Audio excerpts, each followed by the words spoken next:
Useful ആയെന്ന് വിചാരിക്കുന്നു. അപ്പോൾ ഇന്നത്തെ വീഡിയോയിൽ നമ്മൾ നോക്കാൻ പോകുന്നത് സപ്ലൈ ചെയിൻ സ്ട്രാറ്റജി ആൻഡ് ഡിസൈനെ പറ്റിയിട്ടാണ് അല്ലേ. അപ്പോൾ കഴിഞ്ഞ വീഡിയോസിൽ നമ്മൾ എന്താണ് സപ്ലൈ ചെയിൻ മാനേജ്മെന്റിന്റെ ഒരു ഓവർവ്യൂ, അതേപോലെ അതിൽ വരുന്ന റോൾസ് എന്തൊക്കെയാണ്, അതിൽ എങ്ങനെ നമുക്ക് എത്തിപ്പെടാൻ വേണ്ടുന്ന എക്സ്പീരിയൻസ് റേഞ്ച് അല്ലെങ്കിൽ സ്കിൽ സെറ്റ്, എഡ്യൂക്കേഷൻ എല്ലാം നമ്മൾ സംസാരിച്ചു. അപ്പോൾ നമ്മൾ കഴിഞ്ഞ വീഡിയോസ് ഒന്ന് ജസ്റ്റ് റീകളക്ട് ചെയ്യുകയാണെങ്കിൽ നമ്മൾ എന്താണ് പറയുന്നത്, supply chain management equal to plan buy make store and move things നമുക്ക് പറഞ്ഞല്ലേ. അപ്പം അതിന് സിമ്പിൾ ആയിട്ടൊന്ന് നിങ്ങളുടെ അഗൈൻ അതൊന്നൊന്ന് റീകളക്ട് ചെയ്യുകയാണെങ്കിൽ നിങ്ങൾ നോക്കിക്കഴിഞ്ഞാൽ നമ്മളൊരു മാനുഫാക്ചറുടെ പോയിന്റ് ഓഫ് വ്യൂ നിന്നാണ് കാര്യങ്ങൾ സംസാരിക്കുന്നതെന്ന് പറഞ്ഞു.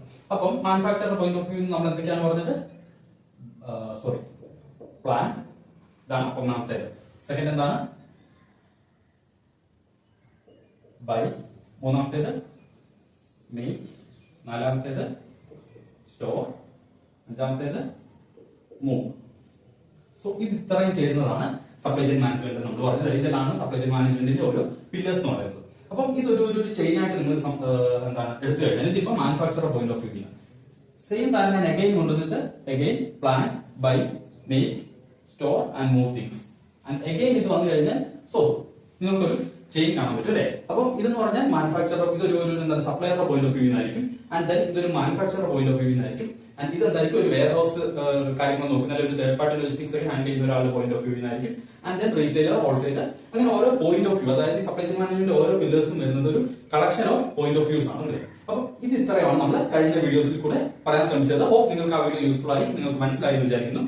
അപ്പോൾ ഇന്ന് നമ്മൾ നോക്കാൻ പോകുന്നത് സപ്ലൈ ചെയിൻ സ്ട്രാറ്റജി എന്താണെന്നുള്ളതാണ് അല്ലേ. അപ്പൊ നമ്മൾ സപ്ലൈ ചെയിൻ സ്ട്രാറ്റജി എന്ന് പറയുമ്പോൾ നിങ്ങളെ മനസ്സിലാക്കേണ്ട ഒരു കാര്യം, സപ്ലൈ ചെയിൻ സ്ട്രാറ്റജി ആണ് ഏറ്റവും ഹൈ ലെവലിലുള്ള കാര്യം. അതിൽ നിന്നാണ് നമ്മൾ supply chain design and then ആ ഡിസൈനെ ബേസ് ചെയ്തിട്ടാണ് നമ്മൾ supply chain planning, then forecasting, procurement എല്ലാം ചെയ്യുന്നത്. അപ്പം സപ്ലൈ ചെയിൻ സ്ട്രാറ്റജിനെ പറ്റി പറയുന്നതിന് മുമ്പായിട്ട് നിങ്ങൾ മനസ്സിലാക്കേണ്ട ഒരു കാര്യം, നമ്മൾ ഏതൊരു ഓർഗനൈസേഷൻ എടുത്താലും ഏതൊരു കമ്പനി എടുത്താലും അതിലൊരു ബിസിനസ് സ്ട്രാറ്റജി ഉണ്ടാവും. അപ്പോൾ ബിസിനസ് സ്ട്രാറ്റജി എന്ന് പറയുന്നത് എപ്പോഴും ഒരു ലോങ് ടേം ആയിരിക്കും അല്ലേ. അപ്പോൾ ബിസിനസ് സ്ട്രാറ്റജിയുടെ ഒരു ഡെഫിനിഷൻ നോക്കുകയാണെങ്കിൽ long term plan that defines how company will compete in the market. അതായത് നമ്മുടെ ആ മാർക്കറ്റിൽ, എക്സിസ്റ്റിംഗ് മാർക്കറ്റിൽ അല്ലെങ്കിൽ എക്സിസ്റ്റിംഗ് ജോഗ്രഫിയിൽ അതെങ്ങനെ കോമ്പീറ്റ് ചെയ്യും, എങ്ങനെ ഒരു എക്സ്ട്രാ അഡ്വാൻറ്റേജ് അത് ക്രിയേറ്റ് ചെയ്യും and creates value for its customer and achieve its overall goals. So business strategy എന്ന് പറയുന്നത് ഹൈ ലെവൽ സ്ട്രാറ്റജി ആണ്. അതിന്റെ ഒബ്ജക്റ്റീവ് എന്ന് പറയുന്നത് എന്താണ്, എങ്ങനെ മാർക്കറ്റിൽ കോമ്പീറ്റ് ചെയ്യുമെന്നുള്ളതാണ്. അപ്പൊ അതിന്റെ എലമെന്റ്സ് നമ്മൾ എടുത്തു കഴിഞ്ഞാൽ അതിനൊരു ഫിനാൻഷ്യൽ സ്ട്രാറ്റജി ആണ്. അതായത് എത്ര എമൗണ്ട് ആണ് നമ്മൾ ഇൻവെസ്റ്റ് ചെയ്യുന്നത്, ഈ ഒരു ഫിനാൻഷ്യൽ ഇയറിലേക്ക് എത്ര എമൗണ്ട് ആണ് നമ്മൾ ഇൻവെസ്റ്റ് ചെയ്യുന്നത് എന്നുള്ളൊരു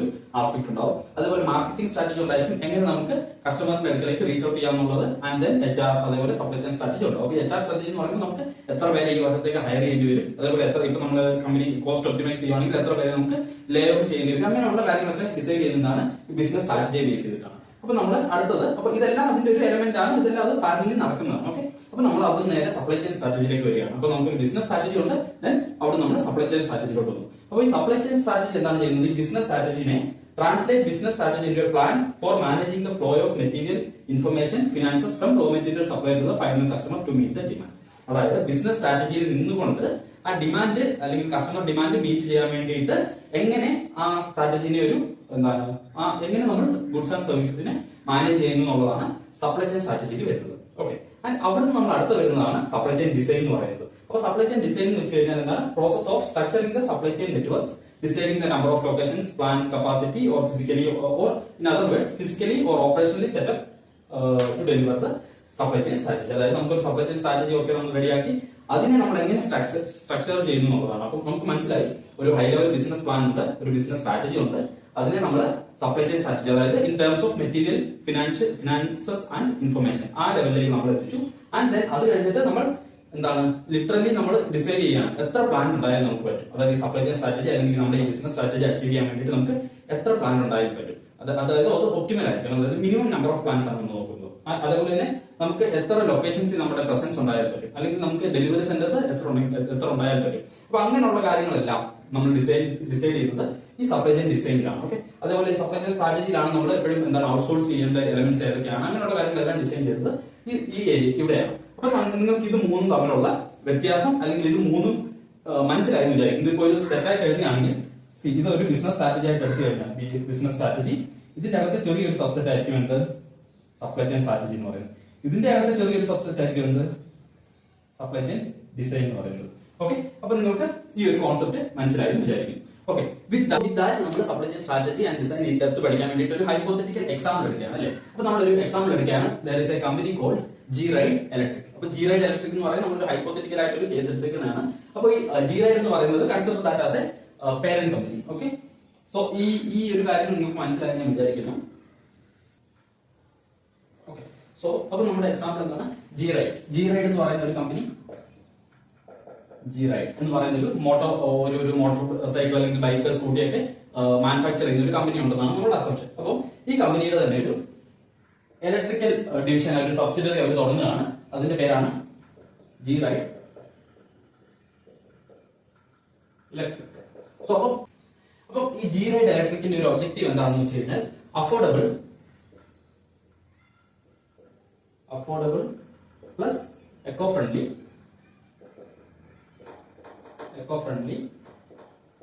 മൊബിലിറ്റി. ഓക്കെ, സോ അതായത് affordable and eco friendly mobility, അതാണ് ഈ ജി റൈഡ് ഇലക്ട്രിക് എന്ന് പറയുന്ന സബ്സിഡറി കമ്പനിയുടെ ഒബ്ജക്റ്റീവ്. അപ്പോൾ ഈ ജി റൈഡ് എന്ന് പറയുന്ന പേരന്റ് കമ്പനി, ആ പേരന്റ് കമ്പനിക്ക് ഒരു ഒബ്ജക്റ്റീവ് ഉണ്ട്. അതെന്താണ്? മാക്സിമം മാർക്കറ്റ് ഷെയർ അക്വയർ ചെയ്യുക എന്നുള്ളത്. അതായത് മാർക്കറ്റ് കറന്റ് അവർ അത്ര എന്താണ് മാർക്കറ്റ് ലീഡർ ഒന്നുമല്ല, ബട്ട് ഒരു മാർക്കറ്റ് ലീഡർ ആകുക എന്നുള്ളത്, വിതിൻ നെക്സ്റ്റ് 5 years ഒരു മാർക്കറ്റ് ലീഡർ ആകുക എന്നതാണ് അവരുടെ ബിസിനസ് സ്ട്രാറ്റജി, അവരുടെ ഒബ്ജക്റ്റീവ്. അപ്പോൾ അതിനു വേണ്ടിയിട്ടാണ് അവർ ജി റൈഡ് എന്ന് പറഞ്ഞിട്ടൊരു സബ്സിഡറി, ഒരു ഇലക്ട്രിക് സ്കൂട്ടിയുടെ, ഇലക്ട്രിക് ബൈക്കും സ്കൂട്ടിയൊക്കെ മാനുഫാക്ചർ ചെയ്യുന്ന ഒരു കമ്പനി തുടങ്ങാൻ തീരുമാനിച്ചു. അപ്പം ഈ കമ്പനി ഇന്ത്യയിൽ മാത്രമായിരിക്കും ഓപ്പറേറ്റ് ചെയ്യുന്നത്. ഓക്കെ, അപ്പൊ നമ്മൾ ഈ ഒരു ഹൈപ്പോത്തറ്റിക്കൽ സിറ്റുവേഷൻ എടുത്തിട്ട് അതിന്റെ അസംഷൻസ് ആണ് ഞാൻ ഈ പറയുന്നത്. അപ്പൊ നമുക്ക് വിത്ത് ദീസ് അസംഷൻസ് ആയിരിക്കും നമ്മൾ മുന്നോട്ട് പോകുമ്പോൾ നമ്മുടെ ഈ ഓരോ സ്ട്രാറ്റജീസ് ആയിക്കോട്ടെ, പ്ലാനിങ് ആയിക്കോട്ടെ, എല്ലാ കാര്യങ്ങളും നമ്മൾ ചെയ്യുന്നത്. അപ്പം ഈ ജി റൈഡ് ഇലക്ട്രിക് എന്ന് പറയുന്ന കമ്പനി ഇന്ത്യയിൽ മാത്രം ഓപ്പറേറ്റ് ചെയ്യാനാണ് ഇപ്പോൾ പ്ലാൻ ചെയ്തേക്കുന്നത്. അതിന്റെ ഒബ്ജക്റ്റീവ് എന്ന് വെച്ച് കഴിഞ്ഞാൽ മാക്സിമം മാർക്കറ്റ് ഷെയർ അക്വയർ ചെയ്യാന്നുള്ളതാണ്. അതിന്റെ വിഷൻ എന്ന് വെച്ച് കഴിഞ്ഞാൽ എന്താണ്? Affordable echo friendly mobility. Okay, അപ്പൊ ഇത്രയും കാര്യങ്ങൾ നിങ്ങൾക്ക് മനസ്സിലായെന്ന് വിചാരിക്കുന്നു. ഇതിന്റെ കൂടെ നമ്മൾ കുറച്ച് അസംഷനോട് എടുക്കുകയാണ്. എന്താണ്? ഓൾറെഡി പ്രൊഡക്റ്റിന്റെ ഡിസൈൻ റെഡിയാണ്. അതായത് നമുക്ക് എങ്ങനെയുള്ള ഒരു സ്കൂട്ടി ആൻഡ് ബൈക്കാണ് മാനുഫാക്ചർ ചെയ്യേണ്ടത് എന്നുള്ളതിന്റെ ഫുൾ ഡിസൈൻ നമുക്ക് അവൈലബിൾ ആണ്. ഫുൾ ഡിസൈൻ അവർ റെഡി ആക്കിയിട്ടുണ്ട്. Okay, so design is there. Design ഞാൻ ഉദ്ദേശിക്കുന്ന product design. Okay, product design is there. രണ്ട്, ഹയറിംഗും കാര്യങ്ങളല്ല. ഹയറിംഗ് അതായത് എംപ്ലോയീസിനെയും കാര്യങ്ങളെല്ലാം ഹയർ ചെയ്യുന്നത് പാരലലി നടക്കുന്നുണ്ട്. 3, ലീഗൽ, ഫിനാൻഷ്യൽ, ഇങ്ങനെയുള്ള എല്ലാ കാര്യങ്ങളും പാരലലി നടക്കുന്നുണ്ട്. ഓക്കെ, അപ്പം അഗൈൻ ഇത് നമുക്ക് ഒന്നുകൂടെ എന്താണ് റീകളക്ട് ചെയ്യാം. കമ്പനി കോൾഡ് ജി റൈഡ്, അതൊരു മോട്ടോർ സൈക്കിൾ സ്കൂട്ടി ഒക്കെ മാനുഫാക്ചർ ചെയ്യുന്ന കമ്പനിയാണ്. അവരുടെ ഒബ്ജക്റ്റീവ് എന്താണ്? മാക്സിമം മാർക്കറ്റ് ഷെയർ അക്വയർ ചെയ്യുക, വിതിൻ നെക്സ്റ്റ് 5 years ഒരു മാർക്കറ്റ് ലീഡർ ആകുക എന്നതാണ്. അതിന് വേണ്ടിയിട്ട് അവര് ജി റൈഡ് എന്ന് പറഞ്ഞിട്ട് പുതിയൊരു കമ്പനി ഫോം ചെയ്തു, പുതിയൊരു സബ്സിഡറി ഫോം ചെയ്തു. അത് ഇന്ത്യയിൽ മാത്രമായിരിക്കും ഓപ്പറേറ്റ് ചെയ്യുന്നത്. ഈ പുതിയ കമ്പനിയുടെ മിഷൻ എന്താണ്? Affordable echo friendly mobility. And current അവരുടെ ഡിസൈൻ റെഡിയാണ്. അവരുടെ ഹയറിംഗ് പ്രോസസ്, അതുപോലെ ലീഗൽ, ഫിനാൻഷ്യൽ എല്ലാ കാര്യങ്ങളും പാരലലി നടക്കുന്നുണ്ട്. അതായത് ഈ പറഞ്ഞ സ്ട്രാറ്റജീസ് എല്ലാം പാരലലി നടക്കുന്നുണ്ട്. അപ്പൊ നമ്മളുടെ ഒബ്ജക്റ്റീവ് എന്താണ്? ഈ പറഞ്ഞ ജി റൈഡ് ഇലക്ട്രിക്കിന് വേണ്ടി ഒരു സപ്ലൈ ചെയിൻ സ്ട്രാറ്റജി ഡിസൈൻ ചെയ്യണം. ആൻഡ് ദെൻ ഒരു സപ്ലൈ ചെയിൻ ഡിസൈൻ നമ്മൾ ചെയ്യണം. അതായത് സപ്ലൈ ചെയിൻ സ്ട്രാറ്റജി നമ്മൾ ഫോർമുലേറ്റ് ചെയ്യണം. ആൻഡ് ആ സ്ട്രാറ്റജിനെ ബേസ് ചെയ്തിട്ട് നമ്മളൊരു സപ്ലൈ ചെയിൻ ഡിസൈൻ ക്രിയേറ്റ് ചെയ്യണം. എന്നിട്ട് ആ ഡിസൈനെ ബേസ് ചെയ്തായിരിക്കും നമ്മുടെ forecasting, procurement, manufacturing, logistics everything നമ്മൾ പഠിക്കാൻ പോകുന്നത്. ഓക്കെ, അപ്പൊ നമ്മൾ ഇങ്ങനെ ഒരു എക്സാമ്പിൾ എടുത്താൽ മാത്രമേ നമുക്ക് ഇൻ ഡെപ്ത് പോയിട്ട് കാൽക്കുലേറ്റ് ചെയ്യാൻ, അതായത് നമ്പേഴ്സ് നമുക്ക് പഠിക്കണമെങ്കിൽ ഒരു എക്സാമ്പിൾ നമുക്ക് വേണം. അപ്പം ത്രൂ ഔട്ട് ദിസ് കോഴ്സ്, അതായത് നമ്മുടെ ഈ 50 വീക്സ് ചലഞ്ചില് നമ്മൾ ത്രൂ ഔട്ട് നമ്മൾ യൂസ് ചെയ്യുന്നത് ഈ ഒരു എക്സാമ്പിൾ ആയിരിക്കും. ഓക്കെ, സോ ഹോപ്പ് നിങ്ങൾക്ക് ഈ ഒരു കോൺസെപ്റ്റ്, അതായത് ഈ ഒരു അസംഷൻ, ഈ ഒരു എക്സാമ്പിൾ നിങ്ങൾക്ക് മനസ്സിലായെന്ന് ഞാൻ വിചാരിക്കുന്നു. അപ്പൊ നമ്മൾ അടുത്ത സ്റ്റേജിൽ പോകും. നമ്മുടെ സപ്ലൈ ചെയിൻ സ്ട്രാറ്റജി എന്നുള്ളത് ഇപ്പൊ എന്തായി? ഇപ്പൊ നമ്മൾ ഇത് ബിൽഡ് ചെയ്യുന്നത് ജി റൈഡ് ഇലക്ട്രിക്കിന് വേണ്ടിയിട്ടാണ്. Okay, G ride electric. Okay, G ride ഇലക്ട്രിക്കിന് വേണ്ടിയിട്ടാണ് നമ്മൾ ഇപ്പം ഈ സപ്ലൈ ചെയിൻ സ്ട്രാറ്റജി ഡിസൈൻ ചെയ്യുന്നത്. സോ അപ്പൊ നമ്മൾ അതിന് ആൻസർ ചെയ്യുന്ന ഒരു ക്വസ്റ്റ്യൻ, അതായത് നമ്മുടെ ഒരു primary question which we should answer is what kind of supply chain should we build? Okay, so what kind of supply chain should we build? Why? And how do we design it to be? Okay, so ഈ ഒരു question ആണ് നമ്മൾ ഈ supply chain സ്ട്രാറ്റജിയിലൂടെ answer ചെയ്യാൻ പോകുന്നത്. എങ്ങനെയുള്ള supply chain ആണ് നമ്മൾ ബിൽഡ് ചെയ്യേണ്ടത്? അപ്പൊ നമ്മുടെ കമ്പനി എന്താണെന്ന് അറിയാം, ഒബ്ജക്റ്റീവ് എന്താണെന്ന് അറിയാം. അപ്പൊ നമ്മുടെ അടുത്ത ചോദ്യമാണ് എങ്ങനെയുള്ള supply chain should I build? And then why, എന്തുകൊണ്ടാണ് അങ്ങനെ ഒരു സപ്ലൈ ചെയിൻ ഞാൻ ബിൽഡ് ചെയ്യുന്നത്? And next, how do we design it to win. അതായത് എങ്ങനെ ഞാൻ അത് ഡിസൈൻ ചെയ്താൽ, എങ്ങനെ ഞാൻ number of locations, number of അല്ലെങ്കിൽ കപ്പാസിറ്റി അല്ലെങ്കിൽ നമ്പർ ഓഫ് ഡെലിവറി സെന്റേഴ്സ് എല്ലാം ഞാൻ എങ്ങനെ ഡിസൈൻ ചെയ്താലാണ് എനിക്ക് വിൻ ചെയ്യാൻ പറ്റുക. വിൻ ചെയ്യാന്ന് പറയുന്നത് എന്റെ കോസ്റ്റ് കുറവായിരിക്കണം, പ്രോഫിറ്റ് കൂടുതലായിരിക്കണം. ഓക്കെ, അപ്പൊ നമ്മൾ അഗൈൻ ജി റൈഡിലേക്ക് തിരിച്ചു വരികയാണ്. നമുക്ക് ജി റൈഡിന്റെ ഒബ്ജക്റ്റീവ് എന്തൊക്കെയാണെന്ന് അറിയാം. ജി റൈഡിന്റെ ഒബ്ജക്റ്റീവ് എന്തൊക്കെയാണ്? ജി റൈഡ് ഇലക്ട്രിക്, ഇതാണ് നമ്മൾ എടുക്കുന്ന കമ്പനി. ഇതിന് 3 ഒബ്ജക്റ്റീവ് ഉണ്ട് അല്ലെ. ഒന്ന്,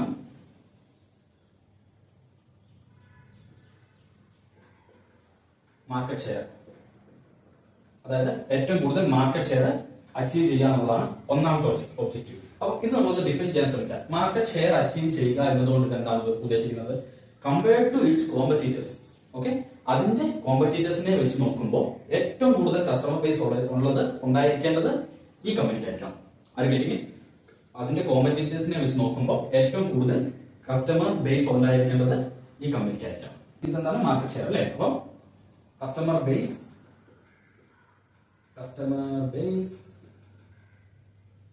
should be higher, okay, compared to its competitors. Okay, രണ്ടാമത്തെ ഒരു ഒബ്ജക്റ്റീവ് ആണ് അഫോർഡബിലിറ്റി. അപ്പൊ നമ്മൾ അഫോർഡബിൾ എന്ന് വിചാരിക്കുമ്പോൾ, അഫോർഡബിൾ എന്ന് പറയുമ്പോൾ ഒരിക്കലും ഏറ്റവും കുറഞ്ഞ ചെലവിൽ കൊടുക്കുന്നു അല്ലെങ്കിൽ ഏറ്റവും കുറഞ്ഞ കോസ്റ്റിൽ നമ്മൾ അത് കൊടുക്കുന്നു എന്നല്ല അതിനർത്ഥം. അഫോർഡബിൾ എന്ന് പറയുന്നത് കമ്പയർഡ് ടു ഇറ്റ്സ് കോമ്പറ്റീറ്റേഴ്സ്, അവരെ കൊടുക്കുന്ന അതേ സെയിം പ്രൈസ് നമ്മൾ കൊടുത്താലും നമ്മുടെ നമ്പർ ഓഫ് ഫീച്ചേഴ്സ് കൂടുതലായിരിക്കണം, അല്ലെങ്കിൽ നമ്മളുടെ പ്രൈസ് അതിനേക്കാളും കുറച്ച് കുറവായിരിക്കണം ഗിവൺ ആ അവർ കൊടുക്കുന്നത്, അതായത് നമ്മുടെ കോമ്പറ്റീറ്റേഴ്സ് കൊടുക്കുന്ന എല്ലാ ഫീച്ചേഴ്സും നമ്മൾ കൊടുക്കുന്നുണ്ട്. അപ്പൊ അങ്ങനെ ഒരു ലെവലിലോട്ട് വരുമ്പോൾ എന്താണ്, ആസ് എ കസ്റ്റമർ ഞാൻ ഒരു ഇലക്ട്രിക് സ്കൂട്ടി മേടിക്കാൻ ചെല്ലുമ്പോൾ ഞാൻ ആദ്യം നോക്കുന്നത് എന്താണ്? ഓക്കെ, 2-3 കമ്പനീസ് എടുക്കും, അത് 3 കമ്പയർ ചെയ്ത് നോക്കുമ്പോൾ ഓക്കെ 3ന്റെ പ്രൈസ് സെയിം ആണ്, അല്ലെങ്കിൽ ഏതെങ്കിലും ഒരെണ്ണത്തിന്റെ മാത്രം പ്രൈസ് കമ്പാരിറ്റീവ്ലി കുറവാണ്, given that all the features are same അല്ലെ. അതേപോലെ തന്നെ നേരെ തിരിച്ചു പറയാം, അതേപോലെ 3നെ കമ്പയർ ചെയ്ത് നോക്കുമ്പോൾ ഇതിന്റെ പ്രൈസ് കുറച്ച് കൂടുതലാണ്, ബട്ട് ഫീച്ചേഴ്സും കുറച്ച് കൂടുതലാണ്. ഒരു പക്ഷേ അതൊരു ലോങ്ങർ ബാറ്ററി ലൈഫ് ആയിരിക്കും, ബാറ്ററി ഡ്യൂറേഷൻ ആയിരിക്കും. ഒരു ഒറ്റ ചാർജിൽ ഒരു പക്ഷേ കമ്പയർ ടു മറ്റു രണ്ടെണ്ണത്തിനേക്കാളും ഇതൊരു 50 കിലോമീറ്റർ എക്സ്ട്രാ പോകുന്നുണ്ടായിരുന്നു അല്ലെ. അപ്പം അങ്ങനെ എന്തെങ്കിലുമൊക്കെ ഒരു ഇതിൽ വരുമ്പോഴാണ് നമ്മൾ, അതാണ് ഈ അഫോർഡബിലിറ്റി എന്നതുകൊണ്ട് നമ്മൾ ഉദ്ദേശിക്കുന്നത്. ഒരിക്കലും ഒരു ലോ കോസ്റ്റ് എന്നൊരു അർത്ഥമല്ല അതിനുള്ളത്. ഓക്കെ, സോ അപ്പം രണ്ടാമത്തെ ഒബ്ജക്റ്റീവ് നമ്മൾ പറഞ്ഞു. അപ്പൊ ഇതെന്താണ്? ഒന്നുകിൽ features should be high or cost should be low. Okay, so നമുക്ക് അത് മനസ്സിലാക്കി വിചാരിക്കുന്നു. ഇനി മൂന്നാമത്തേതാണ് എക്കോ ഫ്രണ്ട്ലി എന്ന് നമ്മൾ പറഞ്ഞല്ലേ. അല്ലെ, അപ്പൊ എക്കോ ഫ്രണ്ട്ലി നമ്മൾ ഉദ്ദേശിക്കുമ്പോൾ അതെന്തായിരിക്കും? നമ്മുടെ കാർബൺ എമിഷൻ ആയിരിക്കും നമ്മൾ നോക്കുന്നത് അല്ലെ. അതായത് ഓൾറെഡി ഇതിന്റെ അകത്ത് ഇലക്ട്രിക് സ്കൂട്ടി ആയതുകൊണ്ട് കാർബൺ എമിഷൻ ഉണ്ടാവില്ല അല്ലെ. ബട്ട് അതിന്റെ മാനുഫാക്ചറിംഗ് സ്റ്റേജിലായിക്കോട്ടെ അല്ലെങ്കിൽ മറ്റേതെങ്കിലും സ്റ്റേജിലും നമ്മൾ ഈ പറഞ്ഞ കാര്യങ്ങൾ ശ്രദ്ധിക്കണം അല്ലെ. അതായത് ഇതിന്റെ കാർബൺ എമിഷൻ റേറ്റ് എത്രയാണെന്ന് നമ്മൾ നോക്കണം. അതേപോലെ തന്നെ എന്താണ് നമുക്ക് ഈ വരുന്ന എന്താണ് വേസ്റ്റ് നമ്മൾ എത്രത്തോളം വേസ്റ്റ് വരുന്നുണ്ട് അത് കുറയ്ക്കാൻ വേണ്ടി നമ്മൾ എന്തെങ്കിലും ചെയ്യുന്നുണ്ടോ നോക്കണം. And then end of the product life cycle, അതായത് ഈ നമ്മുടെ സ്കൂട്ടിയുടെ, നമ്മുടെ ഇലക്ട്രിക് സ്കൂട്ടിയുടെ ഒരു കുറച്ച് വർഷം കഴിഞ്ഞ് കഴിയുമ്പോൾ, അത് ഡെഡ് ആയി കഴിയുമ്പോൾ, അത് ഒരു സ്ക്രാപ്പ് ആയി കഴിയുമ്പോൾ നമ്മൾ അതെങ്ങനെ വീണ്ടും റീസൈക്കിൾ ചെയ്യുന്നു എന്നുള്ളത് നോക്കാം. അപ്പം ഈ എക്കോ ഫ്രണ്ട്ലി ഉദ്ദേശിക്കുന്നത് നോട്ട് ജസ്റ്റ് റോഡിൽ കൂടെ പോകുമ്പോൾ കാർബൺ എമിഷൻ കുറവാണെന്നുള്ള ഒരു കോൺസെപ്റ്റ് മാത്രമല്ല, ത്രൂ ഔട്ട് ദ പ്രോസസ് അല്ലെ. ഫ്രം എന്താണ് buy, make, logistics, all the stages നമ്മൾ എടുക്കുകയാണെങ്കിൽ എങ്ങനെ ഓവറോൾ എന്താണ് നേച്ചറിന് ദോഷകരമായിട്ട് വരുന്ന ഫാക്ടേഴ്സ് കുറവായിരിക്കണമെന്ന് നമ്മൾ എൻഷുർ ചെയ്യണം. ഓക്കെ, സോ അതാണ് എക്കോ ഫ്രണ്ട്ലി എന്ന് പറയുന്നത്. ഓക്കെ, അപ്പോൾ ഈ ഒരു ഇത്രയും കാര്യങ്ങൾ നിങ്ങൾക്ക് മനസ്സിലായി വിചാരിക്കും. ഓക്കെ, അഗൈൻ നമ്മൾ റീകളക്ട് ചെയ്യുകയാണെങ്കിൽ നമ്മുടെ സപ്ലൈ ചെയിൻ സ്ട്രാറ്റജിയിലൂടെ നമ്മൾ ആൻസർ ചെയ്യാൻ പോകുന്ന ക്വസ്റ്റ്യൻ എന്താണ്? What kind of supply chain should be build. അപ്പൊ should be build, what kind of supply chain should be build എന്ന് പറയുമ്പോൾ നമ്മുടെ ഓൾറെഡി ഒരു set of supply chain types ഉണ്ട്. അപ്പൊ അതിൽ നിന്ന് പിക്ക് ചെയ്യണം എന്നാണ് ബേസിക്കലി ഉദ്ദേശിക്കുന്നത്. ഓക്കെ, ആൻഡ് ദെൻ എന്തുകൊണ്ട് ഞാനത് ചൂസ് ചെയ്യണം? ദെൻ അടുത്താണ് how do we design to be. എങ്ങനെ ഞാനത് ഡിസൈൻ ചെയ്താൽ എനിക്ക് കോമ്പറ്റീറ്റേഴ്സിനെ കാട്ടിലും എന്താണ് മാർക്കറ്റ് ഷെയർ കൂടുതൽ കിട്ടാൻ സഹായിക്കും. ആൻഡ് ദെൻ അഗൈൻ നമുക്ക് ഒബ്ജക്റ്റീവ് ഉണ്ട്. മാർക്കറ്റ് ഷെയർ എന്ന് പറഞ്ഞു കഴിഞ്ഞാൽ കസ്റ്റമർ ബേസ് കൂടുതലായിരിക്കണം. ദെൻ അഫോർഡബിലിറ്റി എന്ന് പറഞ്ഞാൽ ഒന്നെങ്കിൽ ഫീച്ചർ അല്ലെങ്കിൽ cost. Okay, and then eco friendly ആയിരിക്കും. അതായത് ത്രൂ ഔട്ട് ദ പ്രോസസ് നേച്ചറിന് ഹാമായിട്ട് വരുന്ന കാര്യങ്ങൾ വളരെ കുറവായിരിക്കും. ഓക്കെ, സോ ഇത് ഇത്രയും നിങ്ങൾക്ക് മനസ്സിലായെന്ന് വിചാരിക്കുന്നു. വിത്ത് ദിസ് നമ്മൾ അടുത്ത സ്റ്റേജിലേക്ക് പോകാം. ഓക്കെ, സോ അപ്പൊ നമ്മുടെ ജി റൈഡ് ഇലക്ട്രിക്കിന് വേണ്ടിയിട്ട് സപ്ലൈ ചെയിൻ സ്ട്രാറ്റജി ഡിസൈൻ ചെയ്യാൻ പോവുകയാണ്. അപ്പൊ നമ്മൾ ആദ്യം നമ്മൾ പറഞ്ഞു, നമ്മൾ ആൻസർ ചെയ്യാൻ പോകുന്ന ക്വസ്റ്റൻ എന്താണ്? What kind of supply chain should be build and buy അല്ലേ. അപ്പൊ നമ്മൾ ഇതിൽ നോക്കാൻ പോകുന്നത് 3 കാര്യങ്ങളാണ്. ഒന്നാമത്തേതാണ് ഫിഷർ ഫ്രെയിംവർക്ക് എന്ന് പറയുന്നത്. അപ്പോൾ ഫിഷർ ഫ്രെയിംവർക്ക് എന്ന് പറഞ്ഞാൽ നമ്മൾ ഫങ്ഷണൽ പ്രൊഡക്റ്റ് ആണോ അതോ ഇന്നോവേറ്റീവ് പ്രൊഡക്റ്റ് ആണോ ചൂസ് ചെയ്യുന്നത്, അതായത് പ്രൊഡക്റ്റ് നേച്ചർ. ആൻഡ് ദെൻ നമ്മളുടെ സപ്ലൈ ചെയിൻ സ്ട്രാറ്റജി, അതായത് എഫിഷ്യന്റ് സപ്ലൈ ചെയിൻ സ്ട്രാറ്റജി ആണോ അതോ റെസ്പോൺസീവ് സപ്ലൈ ചെയിൻ സ്ട്രാറ്റജി ആണോ നമ്മൾ ചൂസ് ചെയ്യുന്നത്. അപ്പോൾ എഫിഷ്യന്റ് എന്ന് പറഞ്ഞു കഴിഞ്ഞാൽ ഏറ്റവും കുറഞ്ഞ ഇൻപുട്ടിൽ കൂടുതൽ ഔട്ട്പുട്ട് ജനറേറ്റ് ചെയ്യുക എന്നുള്ളതാണ്. അപ്പോൾ അതിന് കോസ്റ്റ് കുറവായിരിക്കും. ആൻഡ് ദെൻ എന്താണ് അതൊരു ഫങ്ഷണൽ പ്രൊഡക്റ്റ് ആണെങ്കിലാണ് നമുക്കൊരു മാച്ച് ഉണ്ടാവാൻ പറ്റുള്ളൂ. അപ്പൊ മാച്ച് എന്താണെന്ന് ഞാൻ പറഞ്ഞുതരാം. ആൻഡ് ദെൻ നമുക്ക് റെസ്പോൺസീവ് എന്ന് വെച്ച് കഴിഞ്ഞാൽ നമ്മൾ കോസ്റ്റ് അല്ല കൺസിഡർ ചെയ്യുന്നത്, എത്രയും പെട്ടെന്ന് കസ്റ്റമറിന്റെ നീഡ് സാറ്റിസ്ഫൈ ചെയ്യുക എന്നുള്ളതാണ് നമ്മളുടെ ഒബ്ജക്റ്റീവ് അവിടെ. അപ്പൊ നമ്മൾ ഇവിടെ നോക്കിക്കഴിഞ്ഞാൽ ഇപ്പൊ ഫങ്ഷണൽ പ്രൊഡക്റ്റ് ആണെങ്കിൽ, ഇപ്പൊ ഫങ്ഷണൽ പ്രൊഡക്റ്റിന് ഒരു എക്സാമ്പിൾ എടുത്തു കഴിഞ്ഞാൽ നമ്മൾ ഡേ ടു ഡേ ലൈഫിൽ നമ്മൾ യൂസ് ചെയ്യുന്ന കാര്യങ്ങൾ, സോൾട്ട് ആയിക്കോട്ടെ, മിനറൽ വാട്ടർ ആയിക്കോട്ടെ, സെമെന്റ് ആയിക്കോട്ടെ, അപ്പൊ അങ്ങനെയുള്ള കാര്യങ്ങൾ വരുമ്പോൾ അത് ഫങ്ഷണൽ പ്രൊഡക്റ്റ് ആണ്. അപ്പൊ അതിന്റെ അകത്ത് നമ്മൾ എപ്പോഴും ചൂസ് ചെയ്യുന്നത് എന്തായിരിക്കും? എഫിഷ്യന്റ് സപ്ലൈ ചെയിൻ ആയിരിക്കും. എഫിഷ്യന്റ് സപ്ലൈ ചെയിൻ എന്ന് വെച്ച് കഴിഞ്ഞാൽ അതെപ്പോഴും ലോ കോസ്റ്റ് ആയിരിക്കും. ഒരിക്കലും കസ്റ്റമർ ഒരു ബോട്ടിൽ മിനറൽ വാട്ടറിന് ഒരുപാട് വില കൊടുത്തൊരിക്കലും അത് മേടിക്കില്ല അല്ലെ. ഒരു മിനിമം റേറ്റ് ഉണ്ടാവും, അല്ലെങ്കിൽ ഒരു ആവറേജ് റേറ്റ് ഉണ്ടാവും.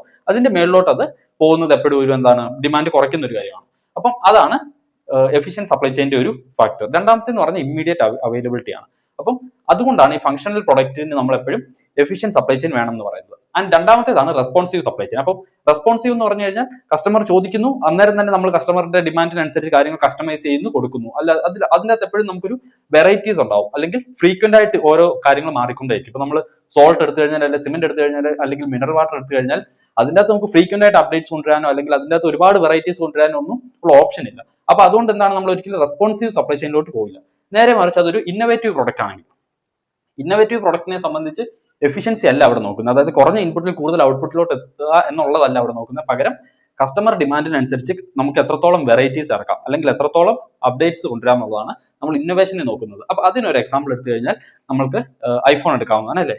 നിങ്ങൾ നോക്കിക്കഴിഞ്ഞാൽ ഐഫോണിന്റെ അകത്ത് തന്നെ ഒരുപാട് വെറൈറ്റീസ് വരുന്നുണ്ട്, അല്ലെങ്കിൽ ഓരോ വർഷം അല്ലെങ്കിൽ ഓരോ ചെറിയൊരു ടെന്യൂറിൽ തന്നെ അവരെന്താണ് പുതിയ പുതിയ വേർഷൻസ് ഇറക്കുന്നുണ്ട്. അപ്പോൾ ഫ്രീക്വന്റ് ആയിട്ടുള്ള അപ്ഡേറ്റ്സ് വരുന്നുണ്ട് ആൻഡ് വെറൈറ്റീസ് ഉണ്ട്. അറ്റ് ദ സെയിം ടൈം എന്താണ് കോസ്റ്റ് അവിടെ കൂടുതലാണ് അല്ലെ. ഐഫോൺ ഒരിക്കലും കോസ്റ്റ് എഫിഷ്യന്റ് ആയിട്ടുള്ളൊരു വേയിലല്ല നോക്കുന്നത്, മറിച്ച് അതിന്റെ ഇന്നോവേറ്റീവ് ആയിട്ടുള്ള ഒരു ആസ്പെക്റ്റിലാണ് അവരതിനെ അതിന്റെ USP എന്ന് പറയുന്നത് അല്ലെ.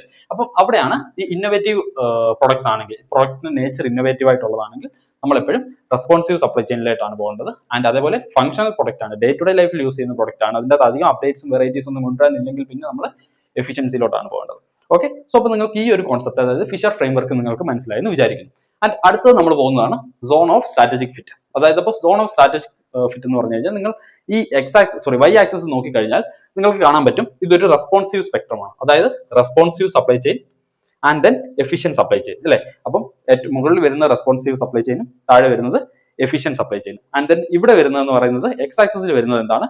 ഡിമാൻഡ് സ്പെക്ട്രമാണ്. അതായത് certain demand and then uncertain demand. നമുക്ക് ഡിമാൻഡ് അറിയാം, എക്സാക്ട്ലി പ്രെഡിക്റ്റ് ചെയ്യാൻ പറ്റും. ആൻഡ് ദെൻ അൺസെർട്ടൻ ഡിമാൻഡ് എന്ന് പറഞ്ഞാൽ നമുക്ക് പ്രെഡിക്റ്റ് ചെയ്യാൻ പറ്റില്ല. അപ്പം നിങ്ങൾ നോക്കിക്കഴിഞ്ഞാൽ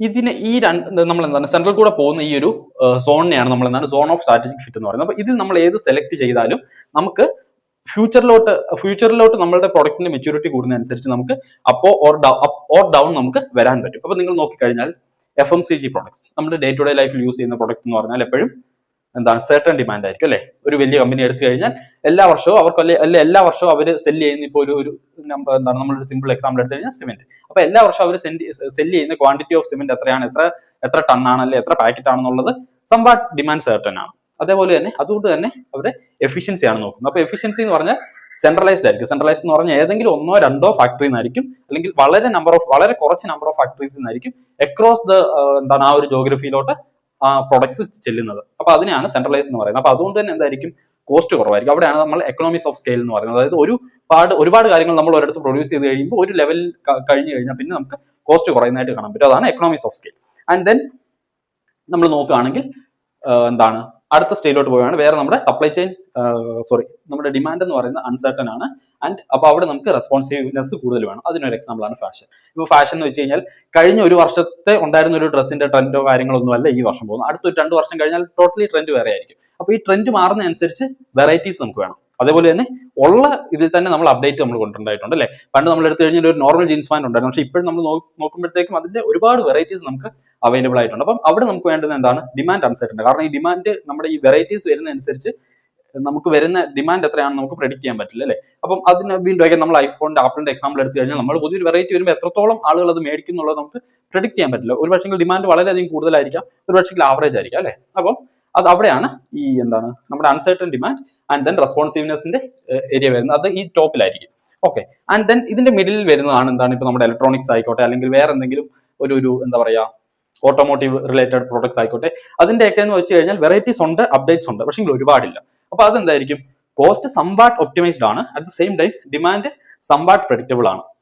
സർട്ടൻ അല്ല, നല്ലൊരു ക്ലാരിറ്റി ഉള്ള ഡിമാൻഡ് അല്ല, ബട്ട് നമുക്ക് പ്രഡിക്റ്റ് ചെയ്യാൻ പറ്റും അല്ലെ. അതാണ് ഈ സ്റ്റോൺ ഓഫ് സ്ട്രാറ്റജിക് ഫിറ്റ് എന്ന് പറയുന്നത്. അപ്പൊ നിങ്ങൾ നോക്കിക്കഴിഞ്ഞാൽ ഏതൊരു കമ്പനി തുടങ്ങുമ്പോൾ നമുക്ക് ഡിമാൻഡ് ഉണ്ടായിരിക്കില്ല അല്ലെ. അപ്പം മിക്കവാറും ഈ ഒരു ഏരിയയിലായിരിക്കും അത് വരുന്നത്. അപ്പം നമ്മൾ ആസ് ആൻഡ് വെൻ നമ്മുടെ പ്രൊഡക്റ്റ് മെച്ചുവർ ആകുമ്പോൾ നമുക്ക് കൂടുതൽ കസ്റ്റമർ ബേസ് ഉണ്ടാവുന്നതനുസരിച്ച് നമ്മുടെ ഡിമാൻഡ് പയ്യെ സർട്ടൻ ആയി വരും. അതായത് ഇവിടെ നമ്മൾ താഴോട്ട് വരും.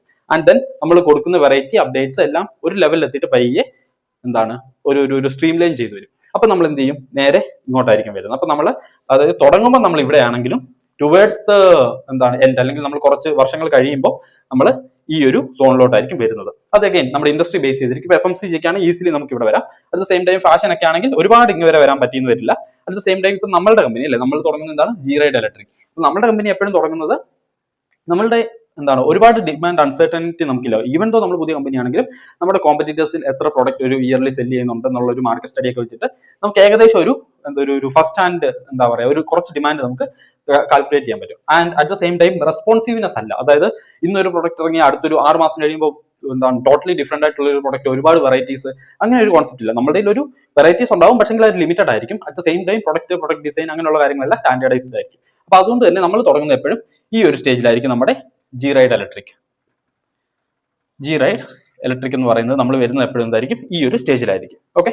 ആൻഡ് ദെൻ നമ്മൾ നോക്കിക്കഴിഞ്ഞാൽ ഇതൊരു അൺസർട്ടൺ ഡിമാൻഡ് വേഴ്സസ് റെസ്പോൺസീവ്നെസ്സിലോട്ട് വരുവാണെങ്കിൽ ഇത് ഡീസെൻട്രലൈസ്ഡ് ആയിരിക്കും. അതായത് അവിടെ കോസ്റ്റ് അല്ല മാറ്റർ ചെയ്യുന്നത്, മറിച്ച് എങ്ങനെ കസ്റ്റമറിന്റെ വെറൈറ്റിക്ക് അനുസരിച്ച് കാര്യങ്ങൾ കസ്റ്റമൈസ് ചെയ്ത് കൊടുക്കാം, എങ്ങനെ നമുക്ക് ഒരുപാട് അപ്ഡേറ്റ്സ് ഇറക്കാം എന്നുള്ളതാണ് അവിടെ വരുന്നത്. അതുകൊണ്ട് തന്നെ ഒരു ലൊക്കേഷനിലായിരിക്കില്ല ഇതിന്റെ മാനുഫാക്ചറിംഗ്, ഡിസ്ട്രിബ്യൂഷൻ അങ്ങനെയുള്ള കാര്യങ്ങൾ വരുന്നത് ഒരുപാട് ലൊക്കേഷനിലായിരിക്കും. ഓക്കെ. ഇത് പക്ഷേ നേരെ തിരിച്ച് എഫിഷ്യന്റിലോട്ട് വരുമ്പോൾ ഇതൊരു സെൻട്രലൈസ്ഡ് ആയിരിക്കും. ഓക്കെ. അപ്പൊ അതുകൊണ്ടാണ് നിങ്ങൾ എടുത്തു കഴിഞ്ഞാൽ മോസ്റ്റ് ഓഫ് എന്താ പറയുക ഒരു വലിയ MNCs എല്ലാം അവരുടെ കസ്റ്റമർ ബേസ് സംവാട്ട് സെയിം ആയിരിക്കും അല്ലെ. ഓരോ വർഷത്തിലും മുന്നോട്ട് പോകുമ്പോൾ ചെറിയൊരു ഇൻക്രീസ് അതിനുണ്ടാവുള്ളൂ. അതേപോലെ തന്നെ അവരുടെ റവന്യൂസും നമ്മൾ ഇയർ ഓൺ ഇയർ റവന്യൂസ് എടുത്ത് നോക്കിക്കഴിഞ്ഞാലും അല്ലെങ്കിൽ പ്രോഫിറ്റ് എടുത്ത് നോക്കിക്കഴിഞ്ഞാലും വലിയൊരു എന്താണ് ജമ്പ് ഒന്നും നമുക്ക് അതിൽ കാണാൻ പറ്റില്ല. ബട്ട് സ്ലോലി ആയിരിക്കും കയറി പോകുന്നത്. അപ്പൊ അതിന്റെ ഒരു ലോജിക്ക് എന്താണെന്ന് വെച്ച് കഴിഞ്ഞാൽ അവരുടെ ആ സർവീസ് അല്ലെങ്കിൽ പ്രൊഡക്റ്റ് സംവാട്ട് എന്താണ് ഒരു എഫിഷ്യന്റ് ലെവലിലോട്ട് എത്തിയിട്ടുണ്ട്. അവർക്ക് അവരുടെ ഡിമാൻഡ് ഏകദേശം പ്രെഡിക്ട് ചെയ്യാൻ പറ്റും. അങ്ങനെയാണ് വരുന്നത്. അതേസമയം നമ്മൾ പുതിയൊരു സ്റ്റാർട്ടപ്പിനെ ഒക്കെ കൺസിഡർ ചെയ്യുവാണെങ്കിൽ അവർക്ക് അവരുടെ ഡിമാൻഡ് പ്രെഡിക്ട് ചെയ്യാൻ പറ്റില്ല. എത്രയും പെട്ടെന്ന് അവർ ഒരുപക്ഷെ ആൾക്കാരെ ഹയർ ചെയ്യുന്നുണ്ടാവും, അതിനേക്കാളും സ്പീഡിൽ അവർ ഫയർ ചെയ്യുന്നുണ്ടാവും. ഓക്കെ. അപ്പൊ അതാണ് ഈ ഒരു സോൺ ഓഫ് സ്ട്രാറ്റജിക് ഫിറ്റ് എന്ന് പറയുന്നത്. അപ്പൊ നമ്മൾ ഈ ഒരു സോണിൽ നമ്മൾ കാര്യങ്ങൾ ഡിസൈഡ് ചെയ്ത് കഴിയുമ്പോൾ നമുക്ക് ഡൗൺ വേണമെങ്കിൽ വരാം, അപ്പ് വേണമെങ്കിലും പോവാം. ഓക്കെ. ആൻഡ് ദെൻ അപ്പൊ ഈ ഒരു സപ്ലൈ ചെയിൻ്റെ ഒരു എയിം എന്ന് പറഞ്ഞാൽ, ഒരു ഐഡിയൽ എയിം എന്ന് പറഞ്ഞു കഴിഞ്ഞാൽ, ഐഡിയൽ എന്ന് പറഞ്ഞാൽ ഓർത്തോണം അച്ചീവ് ചെയ്യാൻ എപ്പോഴും ഒരു പെർഫെക്റ്റ് സിറ്റുവേഷൻ ആണ് നമ്മൾ പറയുന്നത്. ഹൈ റെസ്പോൺസീവ് എത്തുക, at the same time certain ഡിമാൻഡിൽ എത്തുക അല്ലെ. High responsiveness, efficient supply chain, certain demand, അതായത് ഇതെല്ലാം കൂടി അച്ചീവ് ചെയ്യുക എന്നുള്ളതാണ് ഒരു ഐഡിയൽ കേസ്. അപ്പൊ നമുക്ക് ഈ അടുത്തൊരു വർഷത്തേക്ക് എത്ര പേര് നമ്മുടെ പ്രൊഡക്റ്റ് മേടിക്കും എന്നുള്ളത് നമുക്ക് ആക്യുറേറ്റ് ആയിട്ട് പ്രെഡിക്റ്റ് ചെയ്യാൻ പറ്റണം. 1. 2, ഇൻ കേസ് അവർക്ക് എന്തെങ്കിലും വെറൈറ്റി അപ്ഡേറ്റ് വേണമെങ്കിൽ നമുക്ക് കൊടുക്കാൻ പറ്റണം. 3, നമ്മളുടെ എന്താണ് കോസ്റ്റ് മിനിമൽ ആയിരിക്കണം, അത് എഫിഷ്യന്റ് ആയിരിക്കണം, കുറഞ്ഞ ഇൻപുട്ടിൽ നമുക്ക് കൂടുതൽ ഔട്ട്പുട്ടിലോ എത്തിക്കണം. അപ്പൊ ഇതാണ് എപ്പോഴും ഒരു ഒബ്ജക്റ്റീവ് എന്ന് പറയുന്നത്, നമ്മുടെ സപ്ലൈ ചെയിൻ സ്ട്രാറ്റജിയുടെ ഒരു എയിം എന്ന് പറയുന്നത്, വിച്ച് ഈസ് എന്താണ് ഓൾവേസ് ഐഡിയൽ. അപ്പൊ അതിന്റെ ഒരു റീസൺ എന്താണെന്ന് വെച്ച് കഴിഞ്ഞാൽ, ഓക്കെ ഞാനൊരു സ്പേസ് ഇല്ലാത്തതുകൊണ്ട് ഞാൻ ഇവിടെ വരയ്ക്കുകയാണ്. അതിന്റെ ഒരു റീസൺ എന്താണെന്ന് വെച്ച് കഴിഞ്ഞാൽ, നിങ്ങൾ നോക്കിക്കഴിഞ്ഞാൽ കഴിഞ്ഞ ഒരു 10 വർഷം മുമ്പ് ഉള്ളതിനെക്കാട്ടിലും ഇപ്പം വന്നിട്ട് പ്രൊഡക്ട്സിന്റെ ലൈഫ് സൈക്കിൾ എന്ന് പറയുന്നത്, ഓക്കെ ഈ ഒരു കോൺസെപ്റ്റ് നിങ്ങൾക്ക് മനസ്സിലായെന്ന് വിചാരിക്കുന്നു. ഞാൻ ഇതൊന്ന് മായ്ച്ചിട്ട്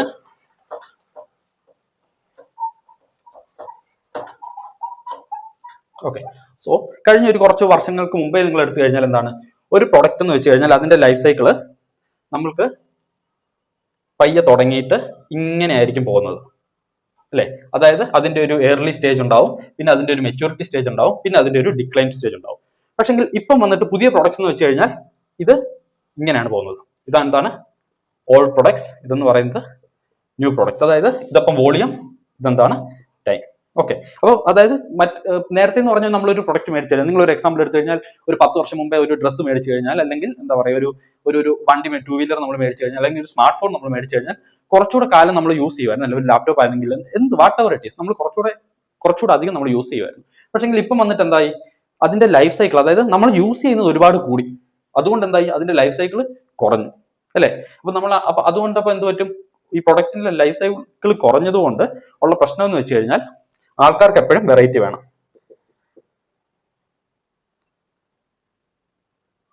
വെറൈറ്റി എപ്പോഴും കൂടിക്കൊണ്ടേയിരിക്കും അല്ലെ. ഇപ്പം നേരത്തെ ഉണ്ടായിരുന്നതിനെക്കാട്ടിലും സ്മാർട്ട് ഫോൺസ് എടുത്തു കഴിഞ്ഞാൽ ഇപ്പോൾ അതിന്റെ വെറൈറ്റി ഒരുപാട് കൂടുതലാണ്. രണ്ടാമത്തേത് എന്താണ്, ലീഡ് ടൈം. ലീഡ് ടൈം എന്ന് വെച്ച് കഴിഞ്ഞാൽ നമ്മൾ ഓർഡർ ചെയ്തിട്ട് നമ്മുടെ കയ്യിലേക്ക് ഒരു സാധനം എത്താൻ എടുക്കുന്ന സമയം. ആ ലീഡ് ടൈം എന്ന് പറയുന്നത് ഇപ്പം വളരെ കുറവ്. അതായത് എനിക്കിപ്പോൾ ഒരു സ്മാർട്ട് ഫോൺ വേണം, ഞാൻ ഓൺലൈനിൽ നോക്കുമ്പോൾ ആദ്യം നോക്കുന്നത് എനിക്ക് നാളെ കിട്ടുമോ എന്നുള്ളത്. ഒരു എക്സ്ട്രാ ഒരു 100, 200, 300, 500 ആണെങ്കിൽ ഞാൻ കൊടുക്കാൻ റെഡിയാണ്, പക്ഷെ എനിക്ക് നാളെ കിട്ടുമോ? അതാണ് എന്റെ ചോദ്യം. അതായത് ലീഡ് ടൈം ഇപ്പം എന്താണ് കസ്റ്റമറുടെ ഒരു എക്സ്പെക്ടേഷൻ എന്ന് പറഞ്ഞാൽ ലീഡ് ടൈം കുറവായിരിക്കണം എന്നുള്ളതാണ്. മൂന്നാമത്തേതാണ് number of channels. Number of channels എന്ന് പറഞ്ഞാൽ നമ്പർ ഓഫ് ചാനൽസ്. അപ്പൊ നമ്പർ ഓഫ് ചാനൽസ് കൂടി. നേരത്തെ നമ്മൾ എന്താണ് ഒരു ഷോപ്പിൽ പോയിട്ട് അവിടെ നിന്നായിരിക്കും സാധനങ്ങൾ മേടിക്കുക. ഇപ്പൊ നമുക്ക് ഓൺലൈൻ ഉണ്ട്, അതേപോലെ ഓൺലൈൻ തന്നെ പലതുണ്ട് അല്ലെ. ആമസോൺ, ഫ്ലിപ്കാർട്ട്, ഇ കൊമേഴ്സ് കൂടാതെ ഓരോ ഓരോ എന്താണ് ഇലക്ട്രോണിക് ഷോപ്പുകൾ എടുത്തു കഴിഞ്ഞാൽ അവരുടെ തന്നെ ഹോം ഡെലിവറി വേറെ വന്നിട്ടുണ്ട്. അത് കൂടാതെ തന്നെ നമുക്ക് ഷോപ്പുകളിൽ പോയി മേടിക്കാം, അല്ലെങ്കിൽ മോളിൽ പോയി മേടിക്കാം. അങ്ങനെ പല ഓപ്ഷൻസ് നമുക്ക് പ്രൊഡക്റ്റ് നമ്മുടെ കയ്യിൽ എത്താവുന്ന നമ്പർ ഓഫ് ചാനൽസ് ഇപ്പൊ കൂടിയിട്ടുണ്ട്. ആൻഡ് ദെൻ നാലാമത്തേത് എന്താണ്? Rate of innovation. Rate of ഇന്നോവേഷനും കൂടി. അതായത് നമ്മൾ ഓരോ പ്രോഡക്റ്റ് എടുത്താലും അതിന്റെ അകത്ത് വരുന്ന ഫീച്ചേഴ്സിന്റെ എണ്ണം കൂടി. അതുകൊണ്ട് നമുക്ക് ഇപ്പം നമ്മൾ നോക്കിക്കഴിഞ്ഞാൽ പണ്ട് ഒരു വാച്ച് എന്ന് പറഞ്ഞാൽ ഒരു അനലോഗ് വാച്ച് ആയിരിക്കും, അല്ലെങ്കിൽ കുറച്ച് നാൾ കഴിഞ്ഞപ്പോൾ ഒരു ഡിജിറ്റൽ വാച്ച്, ദാറ്റ്സ് ഇറ്റ്. അതിൽ നിന്ന് പിന്നെ ഇപ്പൊ എന്താ പറയുക, അത് കഴിഞ്ഞിട്ട് ഒരു പക്ഷേ ഒരു കാൽക്കുലേറ്റഡ് ഉള്ള ഒരു വാച്ച് വന്നിട്ടുണ്ടാവും. അത് കഴിഞ്ഞിട്ട് ഇപ്പോഴത്തെ വാച്ചിൽ നമ്മൾ എടുത്തു കഴിഞ്ഞാൽ നമ്മൾ എത്ര സ്റ്റെപ്സ് ഒരു ദിവസം എടുത്തു, നമ്മുടെ ഹാർട്ട് ബീറ്റ് എത്രയാണ്, നമ്മുടെ മറ്റ് ഹെൽത്ത് റിലേറ്റഡ് കാര്യങ്ങൾ, പിന്നെ വാട്സപ്പ് നോക്കാം, ഇമെയിൽ നോക്കാം, ഫോൺ വിളിക്കാം എന്ന് കണ്ട എല്ലാ ഫീച്ചേഴ്സും അതിൻ്റെ അകത്തുണ്ട്. നമ്മളത് യൂസ് ചെയ്യുന്നോ ഇല്ലയോ എന്നുള്ള രണ്ടാമത്തെ കാര്യം. ബട്ട് ഒരു സ്മാർട്ട് വാച്ച് എന്ന് പറയുന്ന ഒരു കോൺസെപ്റ്റിലോട്ട് വന്നപ്പോഴത്തേനും ഒരുപാട് ഫീച്ചേഴ്സ് അതിൽ വന്നു, അതായത് ഒരുപാട് ഇന്നോവേഷൻ അതിലോട്ട് ആളായി അല്ലേ. അപ്പൊ അതാണ് rate of innovation. And then അടുത്ത് നമ്മൾ നോക്കുകയാണെങ്കിൽ റിക്വയർഡ് സർവീസ് പോയിന്റ്സ്. ഇപ്പൊ റിക്വയർഡ് സർവീസ് പോയിന്റ്സ് എന്ന് വെച്ച് കഴിഞ്ഞാൽ റിക്വയർഡ് സർവീസ് പോയിന്റ്സ്, അതായത് നമുക്ക് ആവശ്യമുള്ള സർവീസ് പോയിന്റ്സ് ഇൻക്രീസ് ആയി.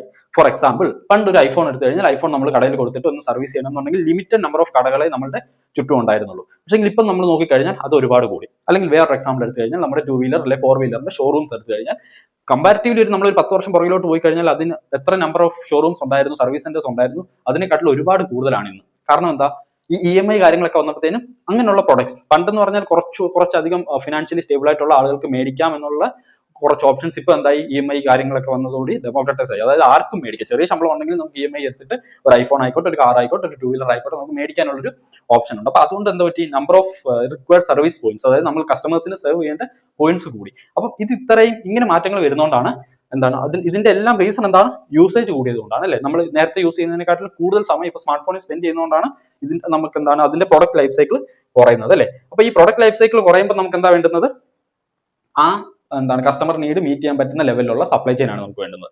അപ്പൊ ആ സപ്ലൈ ചെയിൻ എന്ന് വെച്ചാൽ എന്തായിരിക്കും, അതാണ് ഞാൻ പറഞ്ഞത്, the aim of the supply chain എന്ന് പറഞ്ഞാൽ high responsiveness. Product life cycle കുറഞ്ഞു, അപ്പൊ നമുക്ക് കസ്റ്റമേഴ്സിന് എത്രയും പെട്ടെന്ന് നമുക്ക് സേവ് ചെയ്യാൻ പറ്റണം. അപ്പൊ നമ്മുടെ റെസ്പോൺസീവ്നെസ് അത്ര ഹൈ ആയിരിക്കണം. ആൻഡ് ദെൻ എന്താണ്, high efficiency. At the same time ഒരുപാട് കോസ്റ്റ് നമുക്ക് കൂടാൻ പറ്റില്ല, ഒരു മിനിമൽ കോസ്റ്റിൽ അല്ലെങ്കിൽ ഒരു ആവറേജ് ഓർ എബോ ആവറേജ് കോസ്റ്റിൽ നമുക്ക് കൊടുക്കാൻ പറ്റണം. അപ്പൊ അതെന്ന് പറയുന്നത് എപ്പോഴും എന്തായിരിക്കും, ഒരു ഐഡിയൽ സിറ്റുവേഷൻ ആയിരിക്കും. ഇപ്പൊ നമ്മൾ എടുത്തു കഴിഞ്ഞാൽ ഇപ്പോൾ പോസ്റ്റ് ഓഫീസിൽ നമ്മളൊരു ലെറ്റർ അയച്ചു കഴിഞ്ഞാൽ, എന്തെങ്കിലും ഒരു പാഴ്സൽ പോസ്റ്റൽ വഴി അയച്ചു കഴിഞ്ഞാൽ അത് റെയിൽവേ മാർഗ്ഗമായിരിക്കും വേറെ ലൊക്കേഷനിലോട്ട് എത്തുക. അപ്പൊ അങ്ങനെ എത്തുമ്പോൾ എന്തായിരിക്കും, അവിടെ കോസ്റ്റ് കുറവായിരിക്കും. അറ്റ് ദ സെയിം ടൈം നമുക്ക് DHLന്റെ അല്ലെങ്കിൽ ബ്ലൂ ഡാർട്ടിന്റെ പ്രീമിയം ഓപ്ഷൻസ് ഉണ്ട്. നമ്മൾ അത് യൂസ് ചെയ്ത് കഴിഞ്ഞാൽ അവർക്ക് അവരുടേതായ ഫ്ലൈറ്റ്സ് ഉണ്ട് അല്ലെ. വേറൊരു രാജ്യത്തേക്ക് അയക്കാനാണെന്നുണ്ടെങ്കിൽ അവരുടേതായിട്ടുള്ള കാർഗോ ഫ്ലൈറ്റ്സ് ഉണ്ട്. അപ്പൊ ആ ഫ്ലൈറ്റ് വഴി അവർ കാര്യങ്ങൾ ഗേറ്റ് ആയിരിക്കും, ബട്ട് എന്താണ് അതിന് കോസ്റ്റ് കൂടുതലായിരിക്കും അല്ലെ. അപ്പൊ ഇവിടെ നിങ്ങൾ നോക്കി കഴിഞ്ഞാൽ ഇപ്പൊ ട്രാൻസ്പോർട്ടേഷൻ മോഡ്സ് എടുത്തു കഴിഞ്ഞാൽ ഇവിടെ ഒരു പക്ഷേ റെയിൽ എന്താണ് മാർഗമായിരിക്കും അവർ യൂസ് ചെയ്യുക. ബട്ട് ഇവിടെ എത്തി കഴിഞ്ഞാൽ എന്തായിരിക്കും, ഫ്ലൈറ്റ് കാര്യങ്ങളൊക്കെ ആയിരിക്കും യൂസ് ചെയ്യുക അല്ലെ. അപ്പൊ നിങ്ങൾക്ക് ഈ ഒരു സോൺ ഓഫ് സ്ട്രാറ്റജിക് ഫിറ്റ് മനസ്സിലായി എന്ന് വിചാരിക്കുന്നു. അപ്പൊ ഇറ്റ്സ് ഓൾ ബേസ്ഡ് ഓൺ എന്ത് പ്രൊഡക്റ്റ് ആണ് നമ്മൾ സെൻഡ് ചെയ്യുന്നത്, അതിന്റെ പ്രൊഡക്റ്റ് ലൈഫ് സൈക്കിൾ എത്രത്തോളം ഉണ്ടെന്നുള്ള അനുസരിച്ചായിരിക്കും. അപ്പൊ നമ്മളുടെ അഗൈൻ പ്രൊഡക്റ്റ് ലൈഫ് സൈക്കിൾ എന്ന് പറയുമ്പോൾ ഒരുപാട് ചെറുതല്ല, അറ്റ് ദ സെയിം ടൈം ഒരുപാട് കൂടുതലും അല്ലേ. നമ്മുടെ ഒരു ഓട്ടോമോട്ടീവ് പ്രൊഡക്റ്റ് ആയതുകൊണ്ട് തന്നെ, ഒരു ഇലക്ട്രിക് സ്കൂട്ടർ ആയതുകൊണ്ട് തന്നെ കുറച്ചധികം നമുക്കാണ് എല്ലാ മാസം അല്ലെ, ഒരു 6 മാസം കൂടുമ്പോൾ അല്ലെ എല്ലാ വർഷവും നമ്മൾ എന്താണ് ഒരുപാട് വെറൈറ്റിയോ അല്ലെങ്കിൽ നമ്മുടെ പ്രൊഡക്റ്റ് എല്ലാം തിരിച്ചു വന്നിട്ട് പുതിയത് മേടിക്കുകയൊന്നും ചെയ്യില്ല. അറ്റ്ലീസ്റ്റ് കുറഞ്ഞൊരു ഒരാൾ ഒരു സ്കൂട്ടി മേടിച്ചു കഴിഞ്ഞാൽ ഒരു 5 വർഷമെങ്കിലും അത് ഓടും. ഒരു പക്ഷേ ആൾ വിറ്റിട്ട് വേറെ ആൾ യൂസ് ചെയ്യുന്നതായിരിക്കും, ബട്ട് സ്റ്റിൽ അത് സ്ക്രാപ്പ് ആവില്ല. അത് ഒരു മിനിമം ഒരു 5 വർഷമെങ്കിലും ഓടും. അപ്പം വിത്ത് ദാറ്റ് അണ്ടർസ്റ്റാൻഡിംഗ് ആയിരിക്കും നമ്മൾ എന്ത് പറയുന്നത്, നമ്മളുടെ G-Ride എന്ന് പറയുന്നത് എപ്പോഴും ഒരു മിഡിലായിരിക്കും വരുന്നത്. ആൻഡ് ദെൻ നമ്മളൊരു പയ്യെ ഫ്യൂച്ചറിലേക്ക് പോകുമ്പോൾ നമ്മുടെ ഡിമാൻഡ് സ്റ്റേബിൾ ആവും, നമ്മളുടെ പ്രൊഡക്ട്സിന്റെ എന്താണ് വേരിയൻസ് ആയിക്കോട്ടെ അല്ലെങ്കിൽ അപ്ഡേറ്റ്സ് ആയിക്കോട്ടെ അതെല്ലാം ഒരു മെച്ചൂരിറ്റി സ്റ്റേജിലെത്തും. That is where we reach here. അപ്പൊ നമ്മുടെ കസ്റ്റമർ ബേസ് ഏകദേശം സെയിം ആയിരിക്കും with very minuscule increase. Okay, so hope നിങ്ങൾക്ക് ഈ കോൺസെപ്റ്റും അതായത് സോൺ ഓഫ് സ്ട്രാറ്റജിക് ഫിറ്റും മനസ്സിലായി. ഓക്കെ, ഇനി ഇപ്പൊ നമ്മൾ അടുത്തത് നോക്കാൻ പോകുന്നത് ടൈപ്സ് ഓഫ് സപ്ലൈ ചെയിൻ ആണ് അല്ലേ. ഇതിപ്പോ നമ്മുടെ മൂന്നാമത്തെ, അതായത് സപ്ലൈ ചെയിൻ സ്ട്രാറ്റജിയിൽ മൂന്നാമത്തെ ആൻഡ് ലാസ്റ്റ് എന്താണ് ടോപ്പിക്കാണ്. അപ്പൊ നമ്മുടെ ഫസ്റ്റ് എന്തായിരുന്നു, നമ്മൾ ഫിഷർ ഫ്രെയിം വർക്ക് പഠിച്ചു, then zone of strategic fit പഠിച്ചു. ഇനിയിപ്പോൾ നമ്മൾ നോക്കാൻ പോകുന്നത് ടൈപ്സ് ഓഫ് സപ്ലൈ ചെയിൻ ആണ്. അപ്പോൾ ടൈപ്സ് ഓഫ് സപ്ലൈ ചെയിൻ എന്ന് പറഞ്ഞാൽ നമ്മൾ ബൈ 3 ഏരിയാസിലായിട്ട് ഇതിനെ ഡിവൈഡ് ചെയ്തിട്ടുണ്ട്. ഒന്ന് പറഞ്ഞാൽ ബൈ സ്ട്രാറ്റജി, രണ്ടെന്ന് പറഞ്ഞാൽ ബൈ സ്കോപ്പ്, ആൻഡ് മൂന്നെന്ന് പറഞ്ഞാൽ ബൈ പ്രോസസ്. അപ്പം ബൈ സ്ട്രാറ്റജി നമ്മൾ നോക്കിക്കഴിഞ്ഞാൽ നമുക്ക് 6 ടൈപ്സ് ഉണ്ട്. അപ്പൊ അതിൽ ഒന്നാമത്തേതാണ് continuous flow model. Continuous flow model എന്ന് വെച്ച് കഴിഞ്ഞാൽ നമുക്ക് ഡിമാൻഡ് സ്റ്റേബിൾ ആയിരിക്കും അല്ലെ, കണ്ടിന്യൂസ് ആയിട്ട് ഫ്ലോ ചെയ്തിട്ടുണ്ടായിരിക്കും, ഡിമാൻഡ് സ്റ്റേബിൾ ആയിരിക്കും, അതേപോലെ ഹൈ വോളിയം പ്രൊഡക്ഷൻ ആയിരിക്കും.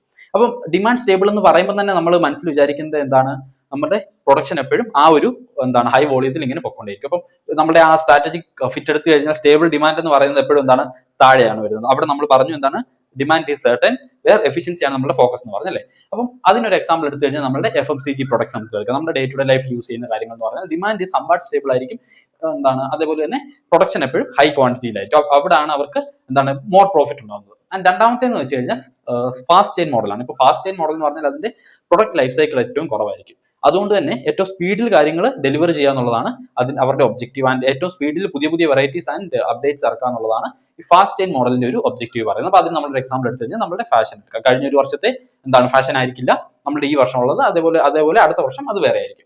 ആൻഡ് ദെൻ മൂന്നാമത്തേതാണ് എഫിഷ്യന്റ് ചെയിൻ മോഡൽ. ഇവിടെ എന്ന് പറഞ്ഞാൽ നമ്മുടെ ഒബ്ജക്റ്റീവ് എന്ന് പറഞ്ഞാൽ കോസ്റ്റ് ഒപ്റ്റിമൈസേഷൻ ആണ്. ഏറ്റവും കുറഞ്ഞ ഇൻപുട്ടിൽ നമുക്ക് ഏറ്റവും നല്ല ഔട്ട്പുട്ട് എങ്ങനെ ഉണ്ടാക്കാം എന്നുള്ളതാണ് എഫിഷ്യന്റ് ചെയിൻ മോഡലിൽ നമ്മൾ ഫോക്കസ് ചെയ്യുന്നത്. ഇവിടെയാണ് നമുക്ക് എക്കണോമീസ് ഓഫ് സ്കെയിൽ എന്ന് പറയുന്ന ഒരു കോൺസെപ്റ്റ് വരുന്നത്. അതായത് നമ്മൾ ഏറ്റവും ബൾക്കായിട്ട് കാര്യങ്ങൾ പ്രൊഡ്യൂസ് ചെയ്ത് കഴിയുമ്പോൾ ഒരു ലെവലിൽ എത്തി കഴിയുമ്പോൾ നമുക്ക് നമ്മുടെ ഓവറോൾ കോസ്റ്റിൽ നമുക്ക് എന്താണ് കുറവ് കാണാൻ പറ്റും. ഓക്കെ, ആൻഡ് ദെൻ അടുത്തതാണ് അജൈൽ മോഡൽ. അജൈൽ മോഡൽ എന്ന് പറഞ്ഞാൽ നമുക്ക് വരുന്ന ഡിമാൻഡിനനുസരിച്ച്, അതായത് ചിലപ്പോൾ അൺപ്രഡിക്റ്റബിൾ ഡിമാൻഡ് ആയിരിക്കും നമുക്ക് വരുന്നത്. അപ്പോൾ ആ ഡിമാൻഡിനനുസരിച്ച് നമുക്ക് കാര്യങ്ങൾ സെർവ് ചെയ്യാൻ പറ്റും. അപ്പോൾ ഈ അജൈൽ എന്ന് പറഞ്ഞാൽ ഐട്രേറ്റീവ് ആയിട്ട് നമ്മൾ കാര്യങ്ങൾ ഇംപ്രൂവ് ചെയ്യുക എന്നുള്ളതാണ്. അപ്പോൾ നമുക്ക് പെട്ടെന്ന് ഒരു അൺപ്രഡിക്റ്റബിൾ ഡിമാൻഡ് വരുമ്പോൾ അതിനനുസരിച്ച് നമ്മൾ ഐട്രേറ്റീവ് ആയിട്ട് നമ്മുടെ റോ മെറ്റീരിയൽ സോഴ്സ് ചെയ്യണം, അതേപോലെ തന്നെ നമ്മുടെ പ്രൊഡക്ഷൻ എല്ലാം ആ രീതിയിൽ നമ്മൾ പ്ലാൻ ചെയ്യണം. ആൻഡ് ദെൻ അടുത്തതാണ് കസ്റ്റം കോൺഫിഗേർഡ് മോഡൽ. ഇപ്പോൾ കസ്റ്റം കോൺഫിഗേർഡ് മോഡൽ എന്ന് പറഞ്ഞാൽ അത് ഏറ്റവും നല്ല എക്സാമ്പിൾ എപ്പോഴും ഓട്ടോമോട്ടീവ്സ് ആയിരിക്കും. അപ്പോൾ അതിൽ വരുന്നത് എന്തായിരിക്കും, ഒരു ബേസിക് സ്റ്റാൻഡേർഡ് ഒരു ബേസിക് ബേസ് ഉണ്ടാവും, പ്ലസ് നമ്മൾ എന്താണ് അതിന്റെ കൂടെ അഡീഷണൽ ആയിട്ട് feature number 1, feature number 2, feature number 3 അങ്ങനെ ആഡ് ചെയ്തിട്ട് നമ്മൾ കസ്റ്റമൈസ് ചെയ്ത് കൊടുക്കും.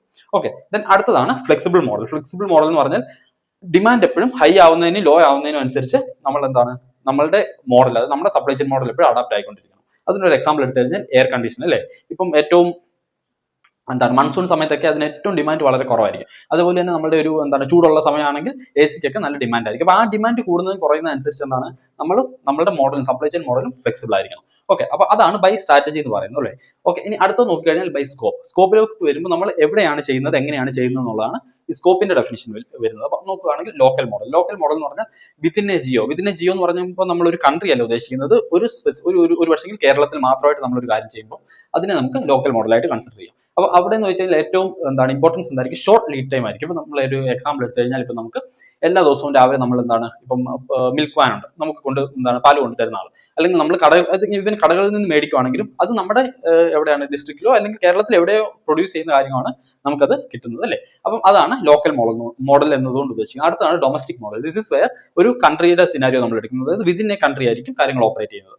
ആൻഡ് ദെൻ അടുത്തത് എടുത്തു കഴിഞ്ഞാൽ ഗ്ലോബൽ മോഡൽ, അതായത് നമ്മൾ ക്രോസ് ബോർഡർ ഓപ്പറേഷൻ ആയിരിക്കും, അതായത് പല രാജ്യങ്ങൾ തമ്മിലുള്ള ഓപ്പറേഷൻസ് ആയിരിക്കും ഇവിടെ നമ്മൾ ചെയ്യുന്നത്. അതേപോലെ തന്നെ ഗ്രീൻ മോഡൽ എന്ന് പറയുമ്പോൾ നമ്മൾ നേച്ചറിന് ഏറ്റവും ബെസ്റ്റ് ആയിട്ടുള്ള രീതിയിലായിരിക്കും നമ്മൾ കാര്യങ്ങൾ ചെയ്യുന്നത്, അത് എക്കോ ഫ്രണ്ട്ലി സസ്റ്റൈനബിലിറ്റി എല്ലാം ആ ഏരിയയിലേക്ക് വരുന്നതാണ്. അതാണ് ഗ്രീൻ മോഡൽ എന്ന് പറയുന്നത്. അപ്പോൾ ബൈ സ്കോപ്പ് നമുക്ക് 4 മോഡൽസ് ഉണ്ട്. ആൻഡ് ദെൻ അടുത്ത നോക്കുന്നതാണ് ബൈ പ്രോസസ്. അപ്പോൾ ബൈ പ്രോസസ് നമ്മൾ നോക്കുമ്പോൾ ഒന്ന് ലീനിയർ മോഡൽ ഉണ്ട്. അപ്പോൾ ബൈ പ്രോസസ് എന്ന് പറയുന്നത് നമ്മുടെ മാനുഫാക്ചറിങ് പ്രോസസ്സിനെയാണ് നമ്മൾ ഉദ്ദേശിക്കുന്നത്. ഓക്കെ, അപ്പോൾ ബൈ പ്രോസസ് എന്ന് പറയുമ്പോൾ ഒന്ന് ലീനിയർ മോഡൽ. അപ്പോൾ ടേക്ക്, മേക്ക്, ഡിസ്പോസ്, അതാണ് ലീനിയർ മോഡൽ. അത് നമ്മൾ റോ മെറ്റീരിയൽ പ്രൊക്യൂർ ചെയ്തു, നമ്മൾ പ്രൊഡക്റ്റ് ഉണ്ടാക്കി, ദെൻ കസ്റ്റമറിന് കൊടുത്തു, ആൻഡ് ദെൻ അത് അവർ യൂസ് ചെയ്ത് ഡിസ്പോസ് ചെയ്തു. അതിനാണ് ലീനിയർ മോഡൽ എന്ന് പറയുന്നത്. അതായത് ഇങ്ങനെ ഒരു ലൈനാണത്. അപ്പം അത് എടുത്തു കഴിഞ്ഞാൽ ഇപ്പൊ നമുക്ക് ഫാഷൻ, നമ്മൾ ഡ്രസ്സ് മേടിക്കുന്നു, നമ്മൾ യൂസ് ചെയ്യുന്നു, ദെൻ നമ്മൾ അത് ഡിസ്പോസ് ചെയ്യുന്നു അല്ലെ. അപ്പോൾ അതിനെയാണ് നമ്മൾ ലീനിയർ മോഡൽ എന്ന് പറയുന്നത്. അടുത്താണ് സർക്കുലർ മോഡൽ. അവിടെയാണ് റീയൂസ്, റീസൈക്കിൾ, റീമാനുഫാക്ചർ എന്നുള്ള ഓപ്ഷൻസ് വരുന്നത്. അതായത് നമ്മളത് യൂസ് ചെയ്യുന്നു, എന്നിട്ട് അതൊരു പക്ഷേ അവർ നമ്മുടെ മാനുഫാക്ചർ തിരിച്ചെടുക്കും, അല്ലെങ്കിൽ വേറെ ഏതെങ്കിലും മോഡലോട്ട് നമ്മളത് റീസൈക്കിൾ ചെയ്യാൻ കൊടുക്കുന്നു, അല്ലെങ്കിൽ അത് റീമാനുഫാക്ചർ ചെയ്ത് വീണ്ടും വരുന്നു. അവിടെയാണ് നമ്മുടെ പ്ലാസ്റ്റിക് റീസൈക്ലിംഗ് വരുന്നുണ്ട്, അല്ലെങ്കിൽ നമ്മുടെ ഈ സ്റ്റീൽ അങ്ങനെയുള്ള കാര്യങ്ങളൊക്കെ റീസൈക്കിൾ ചെയ്തു വരുന്നത് അവിടെയാണ്. ആൻഡ് അടുത്തതാണ് ലീൻ മോഡൽ. ലീൻ മോഡൽ എന്ന് പറയുന്നത് ഒരു primary objective of lean model is to reduce the waste and increase the efficiency. അതായത് വേസ്റ്റ് ഏറ്റവും കുറച്ചുകൊണ്ട്, സ്ക്രാപ്പും കാര്യങ്ങളെല്ലാം ഏറ്റവും കുറച്ചുകൊണ്ട് നമുക്ക് എങ്ങനെ എഫിഷ്യൻസി കൂട്ടാം എന്നുള്ളതാണ് ലീൻ മോഡലിലേക്ക് വരുന്നത്. ഈ ലീൻ മോഡൽ, അതായത് ലീൻ സിക്സ് സിഗ്മ എന്ന് പറഞ്ഞിട്ടൊരു ഒരു മൊഡ്യൂൾ തന്നെ നമ്മൾ പഠിക്കുന്നതാണ്. സോ അത് നമ്മൾ അന്നേരം എക്സ്പ്ലെയിൻ ചെയ്യുന്നതായിരിക്കും. അപ്പോൾ നമുക്ക് ഓവറോൾ ഇത്രയും, അതായത് 6+4+3, അതായത് 13 മോഡൽസ് ആണ് ഓവറോൾ നമുക്ക് ഉള്ളത്. ഇതിന്റെ പെർമ്യൂട്ടേഷൻ ആൻഡ് കോമ്പിനേഷൻ ആണ് നമ്മൾ ലോകത്ത് കാണുന്ന എല്ലാ സപ്ലൈ ചെയിൻ. നിങ്ങൾ ഏത് സപ്ലൈ ചെയിൻ എടുത്താലും നിങ്ങൾക്ക് ഇതിൽ ഏതെങ്കിലും ഒക്കെ ആയിട്ട് അതിനെ മാപ്പ് ചെയ്യാൻ പറ്റും. ഓക്കെ, അപ്പോൾ ഇതാണ് നമ്മളുടെ ബേസിക് ടൈപ്സ് എന്ന് പറയുന്നത്. അപ്പം നമ്മളുടെ നമ്മൾ എപ്പോഴും ആദ്യം പറഞ്ഞതുപോലെ നമ്മൾ എടുക്കുന്ന എക്സാമ്പിൾ ജി റൈഡ് ഇലക്ട്രിക് ആണ്, നമ്മുടെ ഇലക്ട്രിക് സ്കൂട്ടർ കമ്പനി അല്ലേ. അപ്പൊ അതിന് നമുക്ക് വേണ്ടുന്ന എന്താണ്, നമ്മൾ ഒന്നാമത്തെ ഒബ്ജക്റ്റീവ് എന്ന് പറഞ്ഞാൽ അഫോർഡബിലിറ്റി ഉണ്ടായിരുന്നു അല്ലേ. അപ്പൊ അഫോർഡബിലിറ്റി എന്ന് പറയുമ്പോൾ നമുക്ക് കോസ്റ്റ് കുറവായിരിക്കണം, അപ്പൊ നമുക്ക് എഫിഷ്യന്റ് മോഡൽ സപ്ലൈ ചെയിൻ വേണം. ആൻഡ് ദെൻ രണ്ടാമത്തെ എന്ന് പറയുന്നത് നമ്മുടെ ഡിമാൻഡ് നമുക്ക് അത്ര പ്രഡിക്റ്റബിൾ അല്ല, പുതിയൊരു കമ്പനി ആയതുകൊണ്ട് നമുക്ക് അറിയില്ല. സംഭവം നമ്മൾ കോമ്പറ്റീറ്റേഴ്സിന്റെ ഡേറ്റ ഒക്കെ വെച്ച് നമ്മൾ പ്രെഡിക്റ്റ് ചെയ്യുമെങ്കിൽ നമുക്ക് ഏകദേശം ധാരണയേ ഉള്ളൂ. അപ്പൊ അതിന് വേണ്ടിയിട്ട് നമ്മൾ എന്താണ് അജൈൽ മോഡൽ നമ്മൾ ചൂസ് ചെയ്യുന്നു. ആൻഡ് ദെൻ അടുത്തത് വരുമ്പോൾ നമ്മളുടെ ഒരു ലോക്കൽ പ്ലസ് ഡൊമസ്റ്റിക് ആണ് അല്ലേ. ഇപ്പൊ നമ്മളാണ് ഒരു പ്ലാന്റ് പണിയുമ്പോൾ ഒരുപക്ഷെ കേരളത്തിലൊരിടത്തായിരിക്കും ഒരു പ്ലാന്റ് പണിയുന്നത്, പക്ഷെ നമ്മൾ ഡിസ്ട്രിബ്യൂഷൻ അക്രോസ് ഇന്ത്യ ആണ് അല്ലെ, നമ്മൾ ഇന്ത്യയാണ് ഫോക്കസ് ചെയ്യുന്നത് പറഞ്ഞാൽ നമുക്കൊരു ലോക്കൽ പ്ലസ് ഡൊമസ്റ്റിക് ആണ് നമ്മൾ എടുക്കുന്നത്. ആൻഡ് ദെൻ നമ്മൾ പറഞ്ഞു എക്കോ ഫ്രണ്ട്ലി മൊബിലിറ്റി ആണ് മറ്റൊരു വിഷൻ സ്റ്റേറ്റ്മെന്റ് നിങ്ങൾ നോക്കി കഴിഞ്ഞാൽ എന്താണ് affordable plus eco friendly mobility എന്നാണ് നമ്മൾ പറഞ്ഞത് അല്ലേ. അപ്പം മിഷൻ സ്റ്റേറ്റ്മെന്റ്. അപ്പം നമ്മൾ നോക്കി കഴിഞ്ഞാൽ എന്താണ് ഗ്രീൻ മോഡൽ, അവിടെയാണ് എക്കോ ഫ്രണ്ട്ലി സസ്റ്റൈനബിലിറ്റി അങ്ങനെയുള്ള, അതായത് വേസ്റ്റ് റിഡക്ഷൻ അങ്ങനെയുള്ള കാര്യങ്ങൾ വരുന്നത്. ആൻഡ് ദെൻ ബൈ പ്രോസസ് നമ്മൾ എടുക്കുകയാണ് ലീനിയർ മോഡൽ. നമ്മുടെ സ്കൂട്ടർ നമ്മൾ നോക്കുന്നത് എന്താണ്, ഇനിഷ്യൽ സ്റ്റേജസിൽ ഒരു നമ്മൾ പയ്യെ മുന്നോട്ട് പോകുമ്പോൾ നമ്മളാണ് എന്താണ് മെച്ചുവർ ആവുന്ന അനുസരിച്ച് നമുക്ക് സർക്കുലർ മോഡലിലേക്ക് വരാം. But in the initial stage നമ്മൾ കാര്യങ്ങൾ മേക്ക് ചെയ്യുന്നു, കസ്റ്റമറിന് കൊടുക്കുന്നു, അവരത് യൂസ് ചെയ്യുന്നു, ദെൻ അത് സ്ക്രാപ്പ് ആയിട്ട് ഡിസ്പോസ് ആവുന്നു എന്നുള്ള ഒരു കോൺസെപ്റ്റാണ് നമ്മൾ എടുത്തേക്കുന്നത്. ആൻഡ് ദെൻ അപ്പോൾ നമ്മൾ ലീനിയർ മോഡൽ സെലക്ട് ചെയ്തു.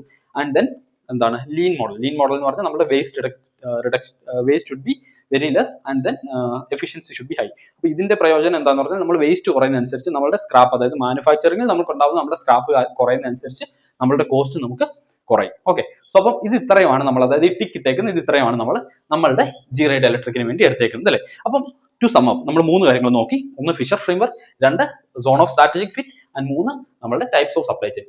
നമ്മൾ 3 കാര്യങ്ങൾ സപ്ലൈ ചെയിൻ സ്ട്രാറ്റജിയിൽ നോക്കി അല്ലേ. നമ്മുടെ ബേസിക് ക്വസ്റ്റൻ എന്തായിരുന്നു, what kind of supply chain should be build and why അല്ലേ. അപ്പൊ നമ്മൾ 3 കാര്യങ്ങൾ നോക്കി. ഒന്ന് Fisher framework, 2 zone of strategic fit, and 3 supply chain types, അതായത് സപ്ലൈ ചെയിൻ മോഡൽ ടൈപ്സ്. അപ്പൊ നമ്മൾ ഫിഷർ ഫ്രെയിംവർക്കിൽ നമ്മൾ എന്താണ് പറഞ്ഞത്, നമ്മളുടെ പ്രൊഡക്റ്റ് ഫംഗ്ഷണൽ ആണെങ്കിൽ വി ഷുഡ് സെലക്ട്, അതായത് ഫംഗ്ഷണൽ പ്രൊഡക്റ്റ് ആണെങ്കിൽ